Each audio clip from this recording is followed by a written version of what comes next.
Imaginez une petite entreprise italienne de Turin qui, au début des années 1950, construit un moteur que les plus grands ingénieurs allemands jugeaient techniquement impossible.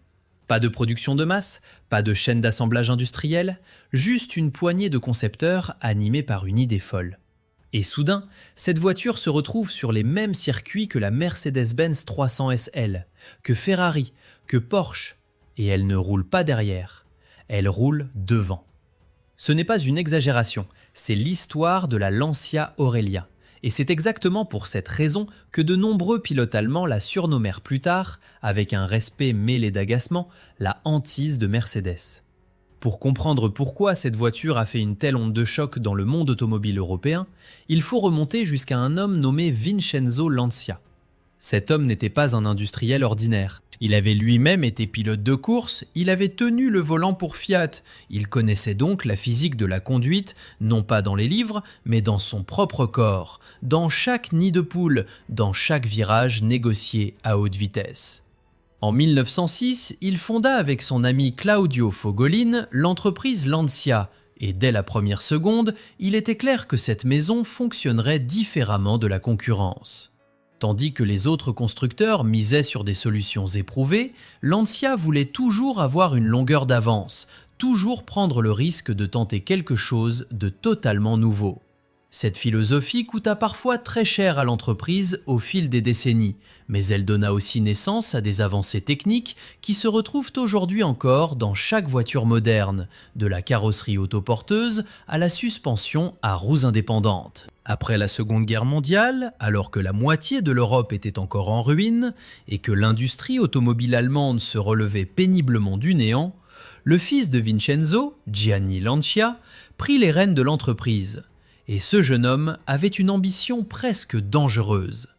Il ne voulait pas simplement construire des voitures solides, il voulait prouver au monde qu'une entreprise italienne pouvait techniquement surpasser tout ce qui venait de Stuttgart, de Munich ou de Zuffenhausen. Il faut se replacer dans le contexte de l'époque pour mesurer à quel point ce projet était audacieux. L'Allemagne était en train de bâtir, avec son miracle économique, une industrie automobile appelée à devenir en quelques années la plus admirée du monde. Mercedes-Benz travaillait sur un art de l'ingénierie considéré comme le summum de la précision. Et c'est précisément à ce moment-là qu'un petit constructeur de Turin, disposant d'une fraction seulement des ressources de Mercedes, décida de dépasser techniquement ces géants. Le résultat de cette ambition fut une voiture présentée en 1950, baptisée Aurelia, du nom de l'antique voie romaine Via Aurelia, cette ancienne route qui reliait autrefois Rome au nord de l'Italie. Le nom lui-même était déjà une déclaration, un lien entre le glorieux passé de Rome et un avenir technique que personne n'aurait cru possible. Puis vint le véritable coup de tonnerre. Sous le capot de cette voiture à l'allure discrète se cachait le tout premier moteur 6 cylindres en V, produit en série de toute l'histoire de l'automobile. Il faut vraiment prendre le temps de mesurer cela. Avant l'Aurelia, aucun constructeur automobile au monde n'avait réussi à produire un moteur V6 de façon économiquement viable en série. Ni les Américains avec leurs usines gigantesques, ni les Britanniques avec leur longue tradition d'ingénierie, ni même les Allemands avec leur réputation de perfection mécanique. C'est une petite manufacture turinoise qui, la première, osa franchir ce pas. Pourquoi était-ce si difficile ? Un moteur V6 présente des problèmes d'équilibrage inhérents qui génèrent des vibrations si l'angle entre les deux rangées de cylindres n'est pas calculé avec une exactitude mathématique parfaite. La plupart des ingénieurs de l'époque évitaient complètement cette architecture, la jugeant trop complexe et trop coûteuse à produire en série. Les Allemands préféraient construire de solides 4 cylindres ou des 6 cylindres en ligne classique, les Américains misaient sur des 8 cylindres en V, simples mais puissants. Mais chez Lancia, on se disait que si personne ne le faisait, alors ce seraient eux qui le feraient. Et c'est précisément cet esprit de défi, cette obstination, qui allait devenir la marque de fabrique de toute l'entreprise. Le moteur de l'Aurelia avait au départ une cylindrée de 1354 cm3 et développait de modestes 56 chevaux, ce qui sur le papier n'a rien d'impressionnant. Mais la véritable révolution ne résidait pas dans le chiffre brut de puissance, mais dans l'ensemble de la conception du véhicule. L'Aurelia possédait une carrosserie autoporteuse, ce qui à cette époque était loin d'être une évidence.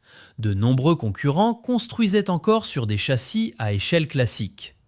Elle disposait d'une suspension arrière à roues indépendantes, une rareté dans cette catégorie de véhicules. Et elle fut la toute première voiture de série au monde livrée avec des pneus radiaux. Cette technologie de pneumatique qu'utilise aujourd'hui chaque voiture sur la route, mais qui représentait alors une véritable sensation, car elle améliorait de façon spectaculaire la tenue de route par rapport aux pneus diagonaux alors habituels. On imagine sans peine la réaction des ingénieurs de Mercedes-Benz et de Porsche lorsque les premiers essais sur cette merveille italienne parurent dans la presse spécialisée. Une entreprise qui comptait à peine 1/10 des effectifs de Mercedes venait de construire une voiture qui dominait simultanément plusieurs disciplines techniques. Ce n'était pas un simple exploit d'ingénierie, c'était une véritable déclaration de guerre lancée à toute l'industrie automobile européenne. Et cette déclaration de guerre allait devenir bien plus explicite encore dans les années suivantes, lorsque la berline d'abord discrète se transforma en une voiture de sport qui allait affronter, sur les circuits les plus célèbres d'Europe, ces mêmes constructeurs allemands qui au départ souriaient face à ce petit fabricant italien. Ce sourire allait bientôt s'effacer, car ce qui avait commencé comme un simple exercice d'ingénierie se transforma en quelques années en l'une des plus grandes success stories de l'automobile européenne, portée par un homme dont le nom reste prononcé aujourd'hui encore avec un profond respect dans l'histoire des moteurs à combustion, et par un jeune ingénieur dont le calcul mathématique résolut un problème technique sur lequel tous les autres constructeurs du monde s'étaient auparavant cassé les dents. L'homme qui mena finalement cette révolution technique au succès fut l'une des figures les plus flamboyantes de toute l'histoire automobile italienne, et il s'appelait Vittorio Jano. Avant de rejoindre Lancia, Jano avait déjà créé des légendes chez Fiat et surtout chez Alfa Romeo, concevant des voitures de course qui dominèrent les circuits de Grand Prix européens dans les années 1920 et 1930. Le fait que Gianni Lancia parvienne à convaincre cet homme de rejoindre son projet ambitieux était déjà en soi une déclaration. Un ingénieur de ce calibre ne s'engageait pas pour n'importe quelle voiture de série quelconque, mais seulement pour un projet destiné à véritablement transformer le monde automobile. Mais Vittorio Jano seul n'aurait pas pu résoudre le problème des moteurs 6 cylindres en V, et c'est ici qu'intervient l'un des personnages les plus fascinants, mais aussi les plus méconnus de toute cette histoire, un jeune ingénieur du nom de Francesco de Virgilio. Cet homme était à l'époque presque inconnu, une jeune recrue au sein de l'équipe Lancia, qui se penchait sur une question mathématique que personne avant lui n'avait résolue de façon satisfaisante, à savoir quel angle exact entre les deux rangées de cylindres permettrait à un moteur V6 d'atteindre un équilibre interne parfait, sans devoir recourir à un système d'équilibrage massif, coûteux et complexe.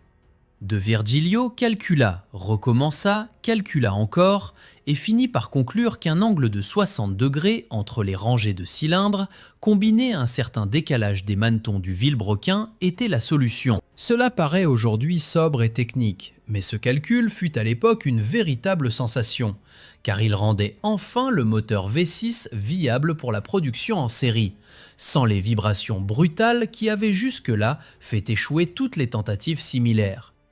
Il faut imaginer la pression sous laquelle travaillait cette petite équipe de développement. Gianni Lancia nourrissait d'immenses attentes. L'entreprise investissait des sommes considérables dans ce projet. Et pourtant, rien ne garantissait que l'idée fonctionnerait réellement. Il n'existait dans toute l'industrie automobile aucun modèle de référence sur lequel s'appuyer. Les autres constructeurs avaient rangé le moteur V6 au rayon des impasses, une curiosité mécanique élégante en théorie, mais ingérable en pratique. Les ingénieurs de chez Lancia devaient donc littéralement repartir de zéro, avec des règles à calcul, d'innombrables prototypes, des essais sur banc qui révélaient sans cesse de nouveaux problèmes de vibration, corrigés péniblement, détail après détail. Des tensions et des divergences de vues existaient bel et bien au sein de l'équipe quant à la meilleure méthode à suivre. Certains ingénieurs, plus âgés et plus expérimentés, préféraient s'en tenir à des solutions conventionnelles, tandis que les jeunes esprits, comme De Virgilio, poussaient vers des approches mathématiquement solides, mais encore jamais éprouvées. Il est révélateur de la culture de Lancia que ce soit finalement les voies les plus audacieuses et les plus innovantes qui l'emportèrent, soutenues par l'autorité et l'expérience de Vittorio Jano, dont la réputation suffisait à justifier de telles expérimentations auprès de la direction de l'entreprise. Lorsque le moteur fut enfin prêt et que les premiers prototypes de l'Aurelia prirent la route, personne dans l'entreprise ne pouvait vraiment être certain de la réaction du marché. Un concept moteur entièrement inédit, dans un segment traditionnellement dominé par une clientèle conservatrice, représentait un risque financier capable de ruiner une entreprise en cas d'échec. Mais lorsque l'Aurelia fut présentée au public en 1950 au Salon de l'automobile de Turin, la réaction de la presse spécialisée et des clients fut d'un enthousiasme retentissant. Des journalistes venus de toute l'Europe, y compris d'Allemagne, se rendirent à Turin pour voir cette voiture de leurs propres yeux et, si possible, la conduire eux-mêmes. Les revues spécialisées se répandirent en éloges sur la douceur de fonctionnement du nouveau moteur, sur les vibrations étonnamment faibles malgré une architecture non conventionnelle et sur les sensations de conduite globalement à la pointe de la modernité que cette voiture procurait. Ce qui surprit particulièrement les essayeurs et les journalistes allemands, c'était le calme du moteur à haut régime, un aspect pour lequel on aurait plutôt attendu des solutions rustiques de la part d'un constructeur italien comparé à l'ingénierie allemande jugée supérieure. Mais ici, les rôles s'étaient inversés et les constructeurs allemands durent soudain observer de très près ce qui se passait à Turin. Il ne fallut pas longtemps pour que l'Aurelia, initialement conçue comme une simple berline, donne naissance à toute une gamme de modèles, avec différentes carrosseries, différentes cylindrées et surtout une version sportive baptisée B20, produite à partir de 1951. Cette version coupée, dessinée par la célèbre carrosserie turinoise Pininfarina, allait s'imposer comme la véritable légende de toute la gamme, une voiture qui n'était pas seulement élégante à regarder, mais qui allait aussi marquer durablement les circuits européens, un héritage qui résonne encore aujourd'hui dans les livres d'histoire du sport automobile. L'ironie de toute cette histoire de développement réside dans le fait qu'un détail technique que presque personne en dehors du bureau d'études ne comprenait vraiment, à savoir l'angle exact entre deux rangées de cylindres, devint le facteur décisif du succès ou de l'échec de l'une des voitures les plus importantes de l'après-guerre. Francesco de Virgilio, l'homme derrière ce calcul, resta relativement méconnu toute sa vie, contrairement à Vittorio Jano, dont le nom resta bien plus fortement associé au projet dans les mémoires. Pourtant, sans cette unique solution mathématique, l'Aurelia telle que nous la connaissons aujourd'hui n'aurait probablement jamais existé, et toute l'histoire du moteur V6 dans l'industrie automobile aurait pris un tout autre cours. On peut affirmer sans exagération que chaque moteur V6 moderne, monté aujourd'hui dans d'innombrables véhicules à travers le monde, trouve ses racines dans ce petit atelier turinois où un jeune ingénieur presque inconnu résolut un problème sur lequel le reste de l'industrie automobile s'était auparavant cassé les dents.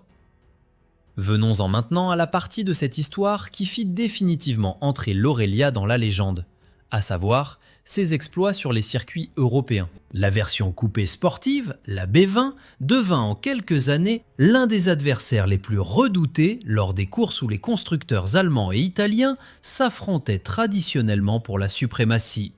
La plus célèbre de ces épreuves était sans conteste la Mille Miglia, cette légendaire course italienne sur route de 1000 miles, traversant tout le pays, de Brescia à Rome et retour, empruntant d'étroites routes de montagne, des centres de villages médiévaux, de longues routes côtières escarpées, une course réputée pour sa brutalité et son imprévisibilité.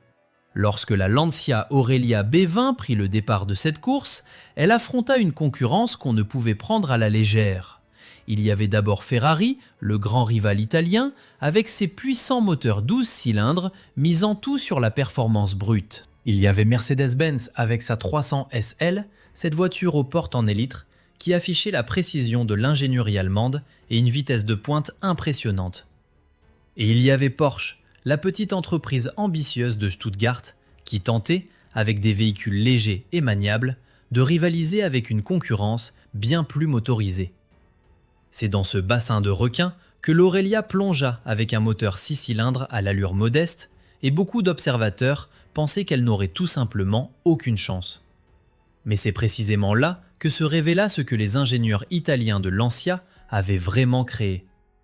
Ce n'était pas une pure bête de puissance, mais une voiture à la dynamique de conduite remarquablement équilibrée, avec un centre de gravité bas, une direction précise et ses pneus radiaux novateurs qui offraient à l'Aurelia un avantage décisif en virage par rapport aux voitures équipées de pneus diagonaux classiques. Sur les portions étroites et sinueuses de la Mille Miglia, où ce qui comptait le moins était la vitesse de pointe pure et ce qui comptait le plus était le ressenti de conduite, l'équilibre et la capacité à négocier des virages serrés avec le minimum de perte de vitesse, l'Aurelia put pleinement exploiter sa supériorité technique.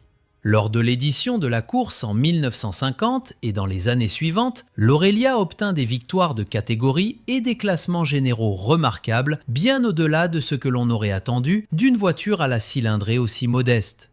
Sa performance à la Targa Florio, en Sicile, fut particulièrement impressionnante, une course encore plus exigeante que la Mille Miglia, se déroulant sur les routes de montagne extrêmement sinueuses des Madonie siciliennes avec plus de 700 virages par tour. C'est précisément sur ce genre de circuit où l'habileté et un réglage équilibré du châssis comptaient davantage que la puissance brute du moteur que l'Aurelia fit pleinement valoir ses atouts. Une voiture, initialement conçue comme une berline de voyage confortable, devint soudain la hantise d'équipes officielles prestigieuses arrivées avec des véhicules bien plus puissants, mais peinant malgré tout à suivre le rythme de cet outsider italien. Il faut imaginer la réaction des pilotes allemands et de la presse spécialisée allemande face à cette évolution. La Mercedes 300 SL était considérée comme la merveille technique de son époque avec ses portes en élytre caractéristiques, son moteur à injection directe, sa vitesse de pointe impressionnante.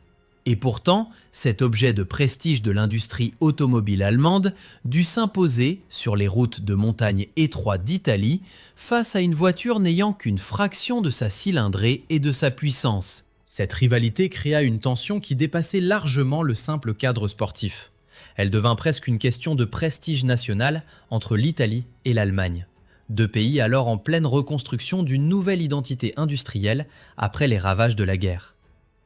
Il ne faut pas non plus oublier l'aspect esthétique de cette histoire, car la carrosserie des coupés B20 fut dessinée par la manufacture turinoise Pininfarina, sous la direction personnelle de Battista Pininfarina. Ce design est aujourd'hui encore considéré comme l'un des plus influents de toute l'histoire automobile, car il posa véritablement les bases de ce que l'on appelle aujourd'hui un coupé grand tourisme classique. Un véhicule élégant, compact, à deux portes, à la fois utilisable au quotidien et hautement sportif. De nombreux designs ultérieurs, y compris chez des constructeurs allemands et britanniques, s'inspirèrent, consciemment ou non, des proportions claires et fluides de cette création turinoise. En observant aujourd'hui les coupés classiques des années 50 et 60, qu'ils viennent d'Allemagne, de Grande-Bretagne ou d'Italie, on retrouve sans cesse des éléments de design qui remontent finalement à cette esthétique pionnière. En dehors des courses italiennes traditionnelles également, l'Aurelia démontra sa classe. Elle participa au célèbre rallye de Monte-Carlo, cette épreuve hivernale qui menait pilotes et voitures à travers des cols alpins enneigés et des lacets verglacés. Et là encore, son châssis prouva son équilibre exceptionnel. Elle prit le départ des 24 heures du Mans, cette plus rude épreuve d'endurance du sport automobile européen, où la fiabilité, tenue sur toute une journée et toute une nuit, comptait au moins autant que la vitesse pure. Et à chaque fois, le même schéma se répétait. Une voiture d'apparence technique modeste qui, grâce à une conception supérieure et une physique de châssis extrêmement sophistiquée, se battait bien au-delà de sa catégorie. Ses succès sur les circuits eurent un impact considérable sur l'image publique de toute la marque Lancia. D'un constructeur plutôt sage, connu pour sa solidité technique mais pas nécessairement pour son tempérament sportif, elle devint soudain un nom cité dans le même souffle que Ferrari et Mercedes-Benz. Des acheteurs dans toute l'Europe, y compris une clientèle fortunée en Allemagne, commencèrent à considérer l'Aurelia comme une alternative sérieuse aux constructeurs de voitures de sport déjà établis. Pour une entreprise qui, quelques années auparavant seulement, était surtout connue pour ses berlines confortables mais plutôt conventionnelles, ce fut un changement d'image considérable, qui se traduisit directement par une hausse des ventes et une toute nouvelle réputation dans le monde automobile international.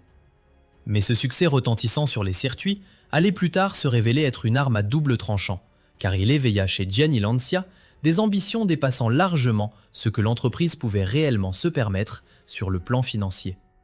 Le succès sportif fulgurant de l'Aurelia avait éveillé chez Gianni Lancia une ambition qui ne se contentait plus des victoires de catégorie à la Mille Miglia ou à la Targa Florio. Il en voulait davantage, il voulait conquérir le sommet absolu du sport automobile, la Formule 1, cette catégorie reine où s'affrontaient les voitures de course les plus sophistiquées et les plus coûteuses au monde. Cette décision allait se révéler être le tournant décisif de l'histoire de l'entreprise, mais pas du tout de la manière dont Gianni Lancia l'avait espéré. Le projet portait le nom de D50 et fut dès le départ conçu comme un projet de prestige absolu.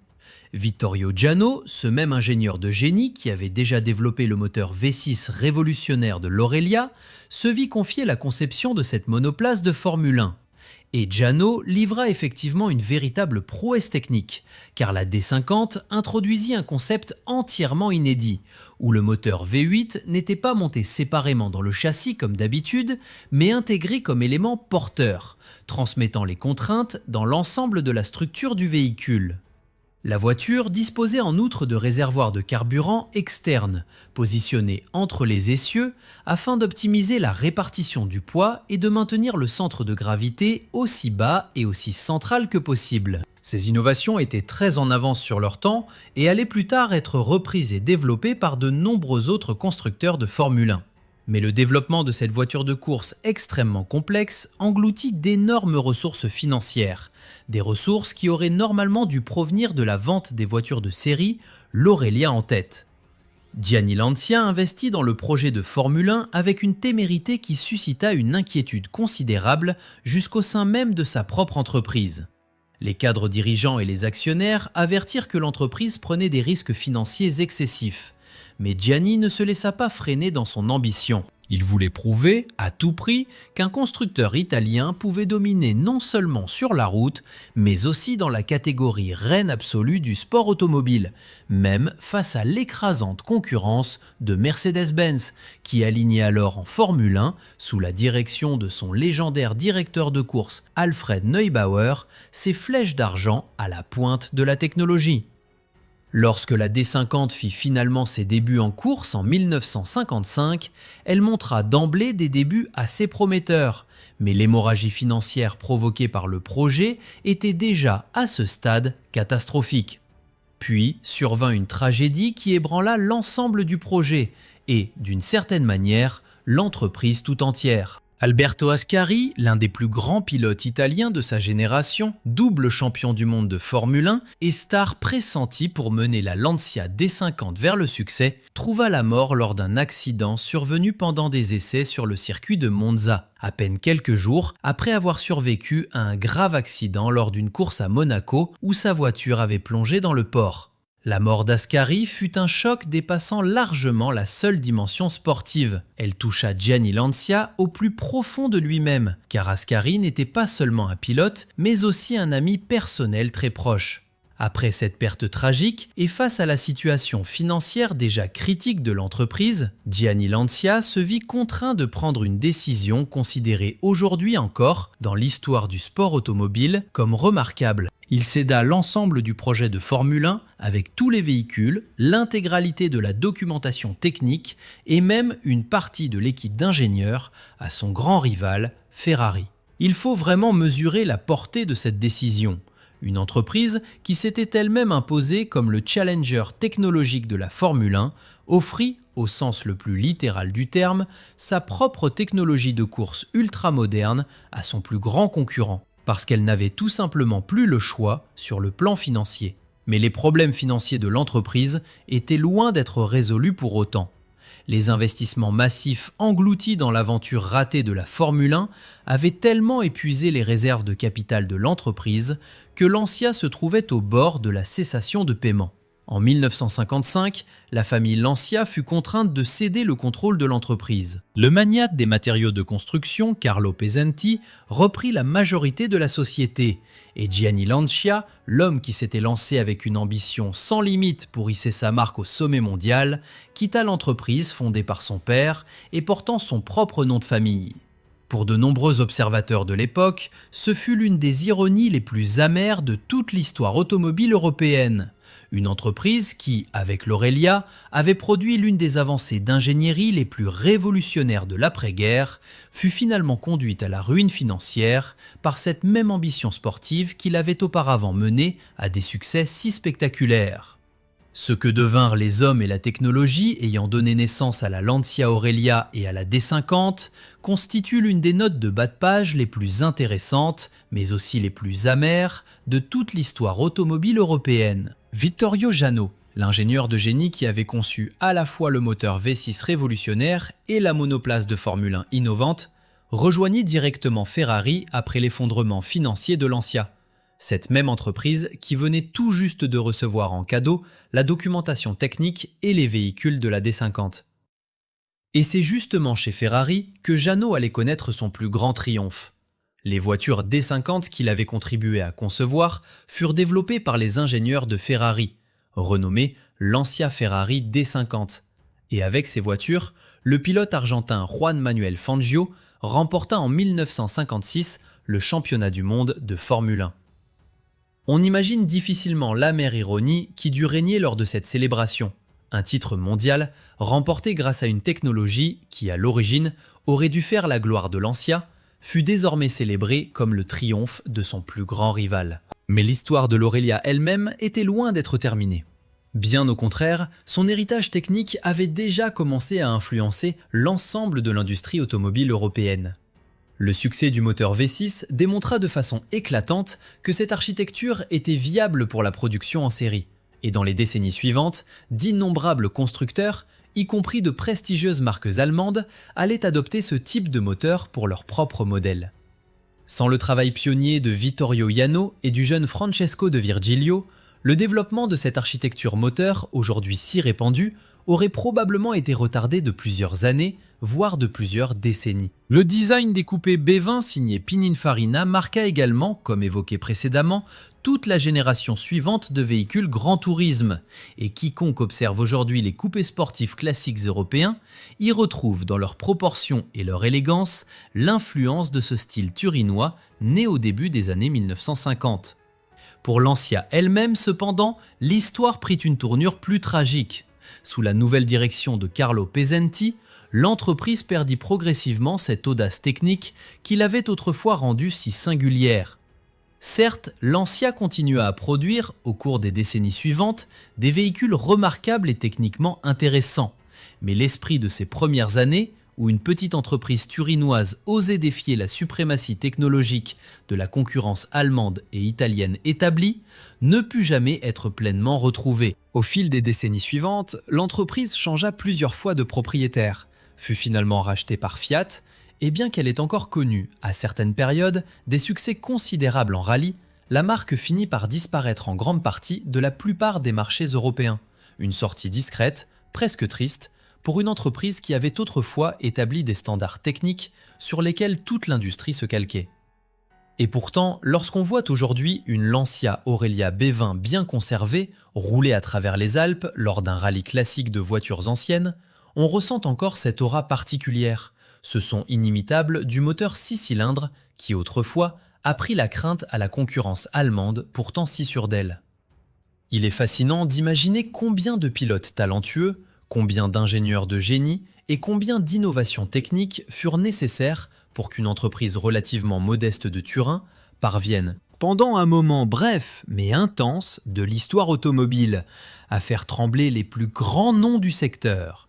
Cette histoire démontre avec force que ce ne sont pas toujours les plus grands groupes disposant des ressources les plus importantes qui transforment le monde automobile, mais parfois simplement le courage d'oser quelque chose de totalement nouveau, allié à un talent d'ingénieur exceptionnel et à une bonne dose d'obstination.